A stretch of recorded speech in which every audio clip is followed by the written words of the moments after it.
Man, like, I don't want to go into this video all cynical and be like, oh my god, like, dating is cooked. 2026 is cooked. Like, you should just give up. And this is definitely never going to be a doomer channel. So just let's get that out of the way now. But man, the state of dating in 2026 definitely is interesting. We'll call it interesting because there's a lot I could say about it. I had a buddy of mine reach out to me recently, and like, you know what, shout out to him. I appreciate that he trusts me enough to give him advice, and I know this guy for a while. I know this guy for a long time. We have a pretty solid friendship, and we know each other pretty well, and he's been struggling with dating for a while. I'll just put it out there. He's by no means a loser. He's a good-looking guy. He has amazing aspirations, amazing conversationalist. But just based on circumstance, based on experience, and just based on where life has kind of went in the fork in the road, dating has been having a hard time syncing up with him. And I know it's super easy to say that, and it's like, yo, like Cozy, like there's got to be a reason. There's always a reason. He's got to be ugly. He's got to be annoying. He's got to be weird. But like in reality, I've been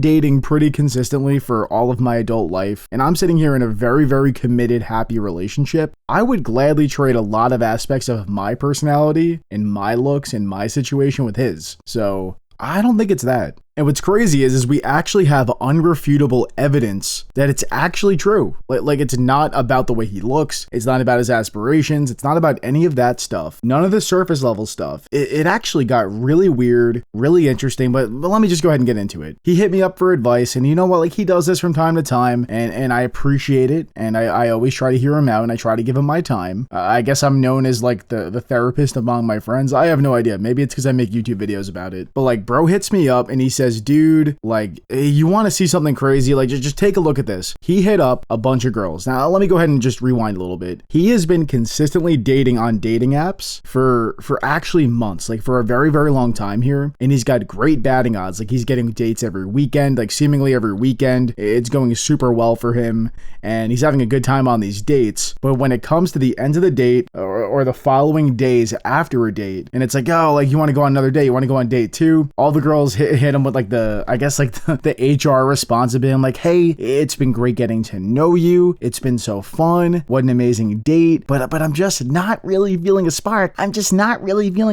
Which, listen, like I'm making fun of them. This can happen. Nobody owes anybody anything. You can go on a date and there's no expectation of a second date. It's kind of like a job interview. It really is. But to have this happen over and over and over and over, I'm talking like a handful of people, a handful of girls. It's like, I don't blame him. I don't blame him for hitting a wall and being like, dude, like, I gotta figure this out. I have to get some type of advice here because this is getting crazy, dude. I'm spending all this money every weekend and I'm wasting all this time on people I barely even know. It's like I'm going fishing and like, I gotta fish and then in reality, I have to throw it back. But I gotta say, for this ballsy move, I'm giving him all the props. I'm giving him all the flowers. This was a really good move. He messaged these girls. He has a handful of these girls that have given him the same HR copy pasta response. And he said, like, he reached out to them and he said, hey, so-and-so, I totally understand if you're not feeling a connection, but I gotta know, is there a reason why this is going on? Is there a reason why you're getting the ick? Is there a reason why you don't feel a spark? Because truthfully, you're not the only girl who has hit me with this. It's been multiple girls. It's been a lot of dates, and I just can't seem to get to whatever the next stage is. So, feel free to not respond, but seriously, you can absolutely unload right now. Tell me the blunt, honest, brutal truth. No hard feelings. If you don't feel like responding, it's fine, but just hit me with it. Let me know. And like, dude, like I was impressed. Like, listen, he's a really smart dude.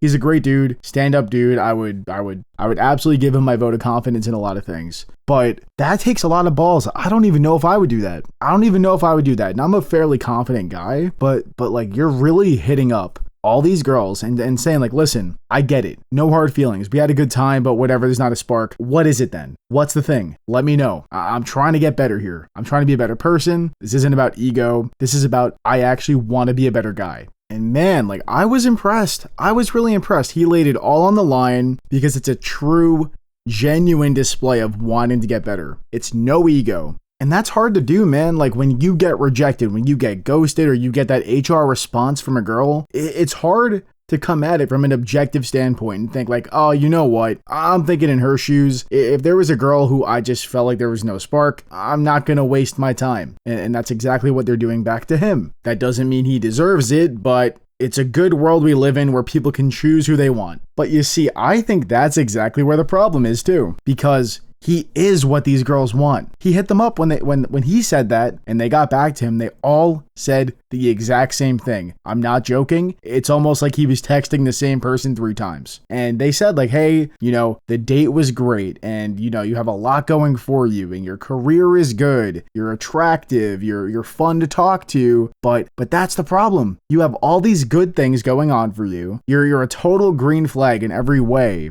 but you're single. Why are you single? Well, how did that happen? Like that's making me feel suspicious. So I felt so suspicious of you. I couldn't put that away. And lo and behold, I had to trust my instinct and get out of there, for better or for worse. Can you believe that? I have never, when I tell you, I've heard a lot of crazy stuff. I have never heard something like that in my entire 27, coming on 28 years of life. Never heard it before. And it's crazy that not only is it an outlandish response, but the fact that it was duplicated multiple times makes me genuinely think he's lying. At a certain level, obviously he's not lying, but it's that crazy. It's that wild. Like, I got excited. I responded to him and I was like, dude, this is nuts. Like, you actually have so much good quality data here. I think you're actually good. I know this feels like a bad thing is happening right now, but I think this is going to be the best thing that's happened to your dating life in a while. Like, they didn't say like, oh, you have bad breath, or you're a loser, or you don't have a lot going for you, or your laugh is weird, or I think that you're like a borderline sociopath. They didn't say anything like that. They did not take down your character at all.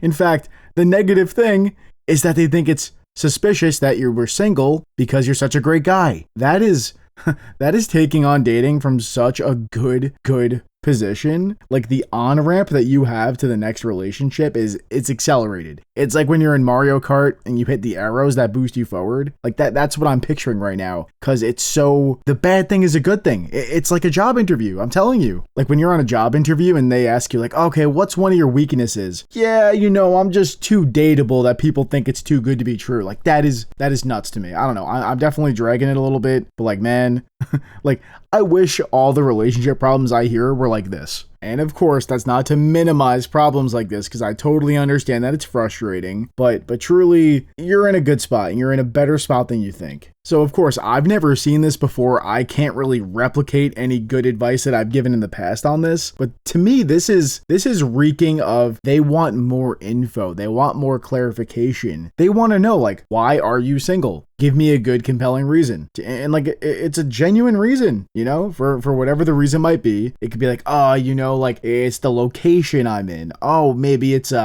even if you say something like, I have social anxiety, I would find that compelling. If I was on a date with a girl and I noticed that she was single for a while and I asked her like, hey, like, why were you single? And she said, oh, like dating just takes a lot of courage for me. I struggle with social anxiety. I feel a little bit awkward. Like, okay, yeah, me too. Dates are weird. So I don't know what you guys make of this, but for me, I gave the advice of saying like, hey, you're probably just gonna have to be more upfront and honest. I know you're trying to be Mr. Perfect because that's how you get the job interview job, but to get a girlfriend or to do any type of dating, you have to tell the story. Like, you have to really bring your stories to life, personify yourself. The person in front of you only knows you for a few hours of a date. You have to do a good job of designing the algorithm that tells the rest of the story. So you got to dress up your scars and show them off in a way that seems like, oh yeah, like this is a human. This guy's humanized. Like if you sit there and humanize yourself, that's how you compel somebody. So you can tell them what the flaws are. You bring it up like, oh, like here's my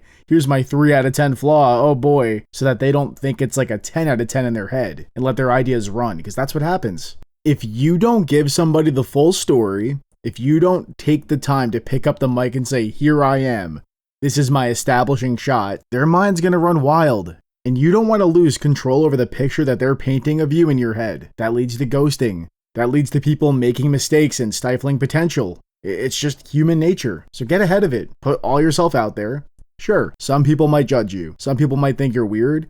But at least you know you gave the real you. and they're evaluating the real you. So yeah, shout out to my friend. That took a lot of courage, I'd imagine, and I think he just deserves all the praise in the world, because even though between us, I might have more relationship experience and having longer relationships, that was a high level move that I don't know if I would do. But yeah, guys, let me know in the comment section right now. Let me know, what is your biggest struggle in dating that you have? What is a common theme that you're seeing if you're on the dating market? Or maybe you're in a relationship now, but like, what did it take to get you to that point? What is your biggest struggle dating-wise? I would love to talk to you guys about it in the comments. And if you guys want to get a little more interaction with me, I actually do have a Discord community server linked in the description. A lot of good self-improvement, relationship, and life advice stuff happening in there. So if you're interested in becoming a better version of yourself, or just making some like-minded friends, that's going to be the place for you. I'm in there all the time. But other than that, guys, that's my time. Hope you guys have a great day. And also, shout out to my friend one time.